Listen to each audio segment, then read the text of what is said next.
The Qi War is a battle that takes place across space and time for the possession of Feng Shui sites, which gives the various factions involved in the war control over history, or at least they seek control over history until you, the player characters, come to break up their insidious schemes.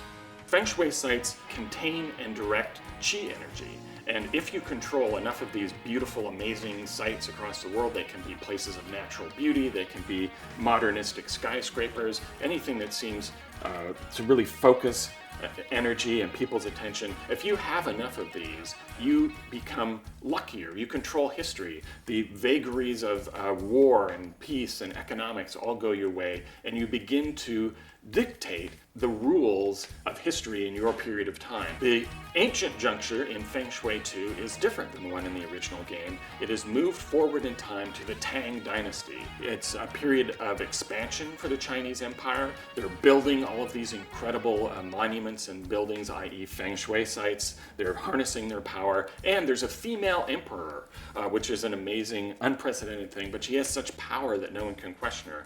In the 19th century in Feng Shui, it is a time of imperialism and rebellion in China. The Western powers have sailed up to Chinese shores. The emperor is weak. The West has an economic stranglehold and demands that China accept their opium in exchange for tea and treasure. And a new generation of serene rebel heroes is rising up to crush their domination. But behind their domination is the growing power of the Ascended, who are going to wind up controlling the contemporary world as well. So it's a real sort of clash of powers, and everything is up for grabs in the 19th century.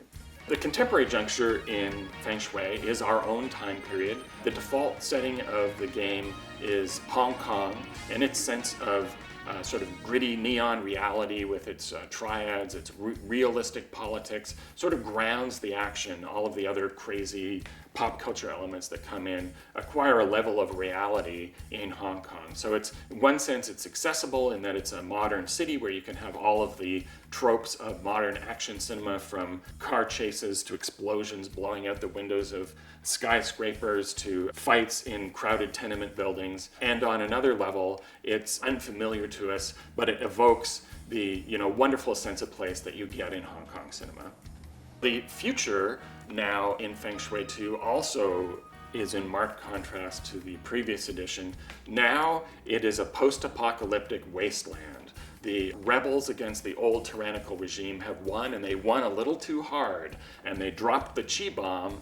Now it's a depopulated landscape that evokes the post-apocalyptic action of Escape from New York or Mad Max or Doomsday. And so now it's a wide open arena of mutation and craziness and cyborg apes. The Netherworld is the connecting structure that you physically move through to go from one juncture, from one time period to the next. It's a strange inhabited world of weird tunnels that people can reshape with their will. And it's also sort of the giant refugee camp for all of the Qi warriors who've been erased from history because the timelines that they came from have been eradicated by the effects of the Qi War. And so you get all sorts of crazy misfits and weird structures and oddball characters, but it now has Wi-Fi.